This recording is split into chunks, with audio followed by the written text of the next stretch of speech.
오늘은 이사야서 46장의 말씀을 보도록 하겠습니다. 이 46장의 내용은 선지자 이사야를 통해서 하나님께서 이스라엘을 어떻게 구속하실 것이며 또 바벨론을 어떻게 심판하실 것인가를 우리에게 예언해 준 말씀입니다. 이 말씀은 예언 그대로 이루어졌고요. 또 하나님의 말씀의 신실성을 오늘 이사야서의 말씀을 통해서 깨닫게 됩니다. 오늘도 이 말씀을 통해서 역사를 주관하시는 그 하나님의 놀라운 섭리를 찬양하며 또 은혜를 나누도록 하겠습니다. 이사야서 46장 1절에 벨은 엎드러졌고 느보는 구부러졌도다. 그들의 우상들은 짐승과 가죽에게 실렸으니 너희가 떠매고 다니던 그것들이 피곤한 짐승의 무거운 짐이 되었도다. 하나님께서 바벨론을 심판하실 때가 되면 이제 그들이 섬겼던 우상들도 다 전멸하게 된다는 것입니다. 이 고대인들에게 있어서 우상은요, 전쟁의 신이었는데 전쟁에 나갈 때 제일 앞에 그들이 메고 나갔던 것이었습니다. 그래서 그들이 전쟁에서 승리하면 신이 우리에게 승리를 가져다 줬다고 생각했고요. 전쟁에서 패배하면 신이 졌다고 생각한 겁니다. 그러니까 그들에게 있어서의 절대적인 것은 바로 신이었습니다. 그런데 하나님께서 이 우상들, 신들을 하나님께서 다 전멸시키겠다는 겁니다. 벨은 어떤 신이냐면 이 바벨론 민족들이 섬겼던 절대적인 주라는 신이었는데요. 그래서 벨이라는 것은 별명인데 주님, 우리가 그렇듯이 그런 그들이 주로 섬겼던 신인데 이 마루둑이라는 이 주라는 신이 무엇을 관장했냐면 태풍, 바람을 관장했던 신이었습니다. 그러니까 자연을 다스리는 신이라고 생각했던 거죠. 그 다음에 느보라는 신은 어떤 신이었냐면 물을 다스리는 신이었습니다. 그러니까 인간에게 있어서 가장 필요한 것을 공급하는 신이라고 생각했던 이 벨과 느보가 결국 우상이며 아무것도 아닌 것을 하나님께서 깨닫게 하겠다는 겁니다. 그들이 부러졌답니다. 그들이 무너집니다. 그리고 오히려 자신의 몸도 제대로 가누지 못하고 짐승들에 실려서 무거운 짐짝같이 끌려갈 때가 있을 것이다. 그 예언입니다. 2절에요. 그들은 구부러졌고 그들은 일제히 엎드러졌으므로 그 짐은 구하여 내지 못하고 자기들도 잡혀갔느니라. 이 우상들이 신임에도 불구하고 짐짝처럼 동물에게 실려서 끌려가고요. 그 다음에 구부러지고 엎드러졌답니다. 자기들 하나도 제대로 가누지 못하는 그 우상들을 표현한 내용입니다. 그러니까 하나님께서 이 바벨론을 멸망시킬 때는요, 우상들도 다 깨어져 나가는 겁니다. 3절에요. 야곱의 신이요 이스라엘의 집에 남은 자들이요 내게 들을지어다. 배에서 태어남으로부터 내게 안겼고 태에서 남으로부터 내게 업힌 너희여. 하나님께서 이스라엘을 부르면서 너희는 그들과 다르다는 겁니다. 너희를 구원하기 위해서 바벨론을 심판하겠지만 너희는 만세전에 하나님께서 택한 백성이고 너희는 태어날 때부터 내가 알았고 또 너희를 내가 태어날 때부터 업었답니다. 마치 어머니가 자식을 품에 안고 업어서 키우는 것처럼 하나님께서 그들을 돌봐줬다 그 말이죠. 그럼에도 불구하고 이스라엘 민족이 하나님의 은혜를 망각한 겁니다. 그래서 하나님께서 이사야 선지자를 통해서요, 이 일이 이루어지기도 전에 너희가 그런 민족이라는 것을 깨닫게 하고 그 일이 그 민족에게 닥쳤을 때 회개할 수 있는 기회를 주기 위해서 미리 말씀하신 겁니다. 4절에요.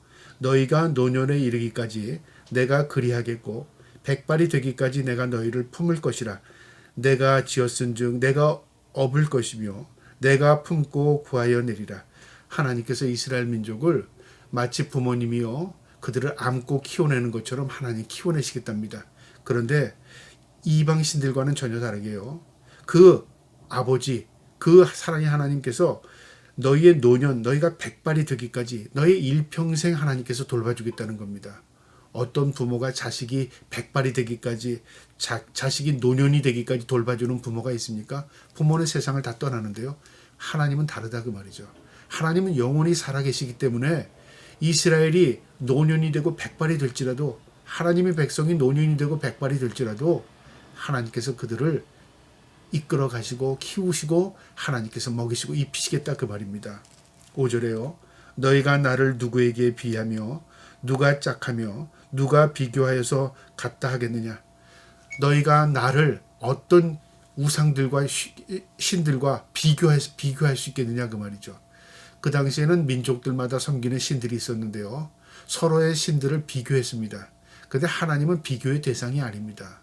하나님은 전지전능하시고 무소부지하신 하나님이시고요. 그분은 창조주십니다. 그 창조의 하나님을 피조물들하고 또 우상들하고 비교할 수 없습니다. 그래서 하나님께서 그들에게 질문하는 겁니다. 너희가 한번 비교해봐라. 어떤 신과 내가 비교를 할 수 있는 신이냐. 나는 절대자 하나님이라 그것을 지금 말해주는 것입니다. 6절에요. 사람들이 주머니에 금을 쏟아내며 은을 저울에 달아 도금장이에게 주고 그것으로 신을 만들게 하고 그것에게 엎드려 경배하며 그 이방인들은 그들이 섬기는 신을 어떻게 만들었냐면 그들의 금이나 은을 쏟아부어서 녹여서 도금장이가 그것을 도색해서 입혀서 신을 만든다 그 말이죠. 절대적으로 피조, 인간이 만든 것이다 그 말입니다. 그런데 인간이 자신들이 만들어 놓은 신 앞에 절을 하고 경배하고 있다는 거죠. 이건 무엇을 의미하냐면 어리석기 그지없다 그 말이죠. 하나님 보시기엔 너희가 그렇게 어리석은 존재라 그것을 지금 깨닫게 하는 것입니다. 7절에요.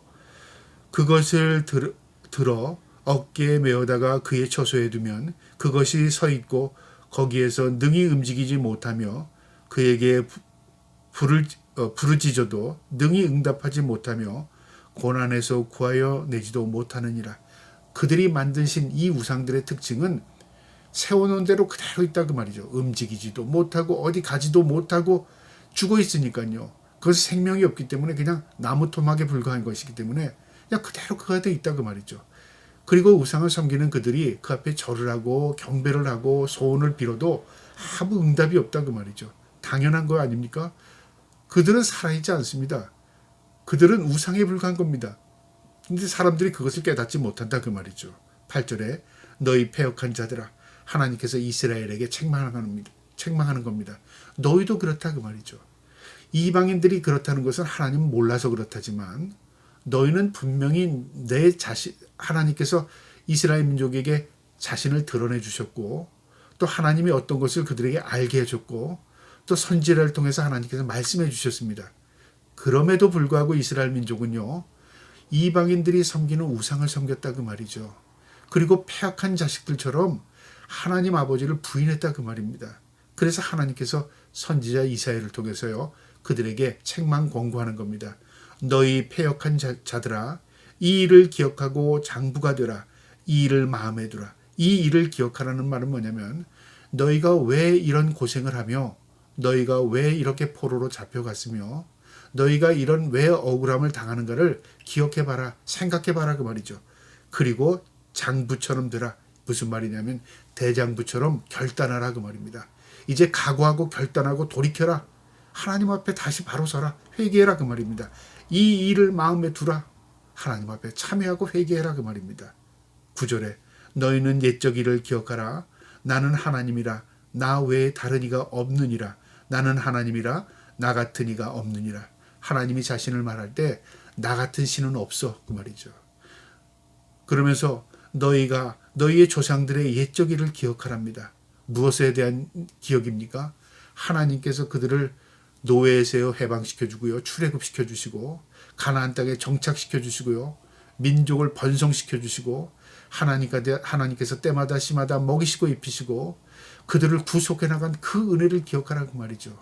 10절 말씀에 내가 시초부터 종말을 알리며 아직 이루지 아니한 일을 옛적부터 보이고 이르기를 나의 뜻이 설 것이니 내가 나의 모든 기뻐하는 것을 이루리라 하였느니라. 하나님께서 시작과 마침이 되신다 그 말이죠. 너희를 시초부터 알았고 너희를 하나님께서 견인해 이끌어 가셨고 너희에게 앞으로 되어질 일들도 하나님께서 선지를 통해서 이미 말씀하셨다 그 말이죠.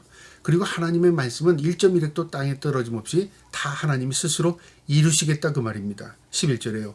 내가 동쪽에서 사나운 날짐승을 부르며 먼 나라에서 나의 뜻을 이룰 사람을 부를 것이라.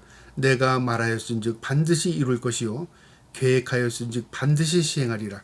하나님께서 동쪽에서 사나운 날짐승을 보내겠다. 무엇을 의미하냐면 바로 고레스 왕을 의미합니다. 바벨론이 아무리 막강할지라도 하나님께서 한 사람을 지정하고 그에게 하나님의 능력을 부어주시고 그리고 이 바사 왕국의 고레스를 통해서 바벨론을 멸망시키겠다 그 말입니다. 그와 함께 이 고레스 왕이 이스라엘 민족을 해방시켜서 본국으로 돌아가게 하고요. 또 하나님께서 이방인의 손을 들어서 이스라엘 민족이 다시 신전을 건축할 수 있도록 재건할 수 있도록 하나님께서 돕겠다는 겁니다. 모두 하나님께 계획과 섭리 가운데 있는 겁니다. 우리는 그 계획과 섭리 가운데 살아가는 것이 겁니다. 그러니까 세상의 주인이 하나님이다. 그리고 하나님께서 세상을 이끌어 가신다. 그것을 지금 이 본문은 말씀하고 있는 것입니다. 12절에요. 마음이 완악하여 공의에서 멀리 떠난 너희여 내게 들으라. 완악하여 공의에서 멀리 떠났다. 하나님의 말씀으로 멀리 떠나갔다고 말이죠. 너희의 마음이 완악하고 각박하고 죄악으로 인하여 하나님과 담을 쌓고 너희 스스로 하나님과 멀어졌다 그 말이죠. 그거 다시 회복하고 돌아오라 그 말이죠. 그래서 하나님과 우리의 관계 회복은요. 하나님 앞에 우리의 죄악을 고백하고 하나님과 우리의 막힌 담을 허물 수 있도록 우리가 회개하고 하나님께 돌아서는 겁니다. 그러면 하나님께서 우리를 마치 돌아온 탕자처럼 우리를 안아주시고 우리를 회복시켜 주십니다. 이게 성경의 진리입니다. 하나님이 우리를 등진 게 아니라 우리 죄악된 인생들이 하나님을 등지고 산 것입니다. 그래서 우리가 피폐해지는 것입니다. 마지막 13절입니다. 내가 나의 공의를 가깝게 갈 것인즉 그것이 멀지 아니하나니 나의 구원이 지체하지 아니할 것이라. 내가 나의 영광인 이스라엘을 위하여 구원을 시온에 베풀리라. 하나님이 하나님의 이름으로 하나님의 계획 가운데 하나님의 섭리 가운데 그들을 영광 가운데 회복시키겠다는 겁니다. 구원하시겠다는 약속을 이미 그들이 이루기도 전에 경험하기도 전 150년 전에 이스라엘을 통해서 예언해 놨습니다. 그리고 이스라엘 민족은 때가 되며 그들의 죄악으로 인하여 결국 바벨론의 포로로 잡혀가게 되었고요. 그 바벨론 70년의 세월이 마친 쯤에 고레스 왕이 등장하게 되고 그 민족이 그 고레스가 이스라엘 민족을 회복시킵니다. 모두 하나님의 섭리 가운데 있었다 그 말입니다. 여러분 인생의 주인이 하나님이십니다. 우리가 알지 못하지만 한 걸음 한 걸음 하나님께서 우리의 삶을 이끌어 가십니다. 우리가 하나님에게 우리의 인생을 맡길 때 우리의 삶이 형통한 삶을 살 수 있고요. 하나님과 동행하는 삶을 살 수 있는 것입니다. 저와 여러분의 인생의 주인 되신 하나님께 우리의 인생을 맡기고 믿음으로 살기를 주님의 이름으로 축복합니다. 아멘.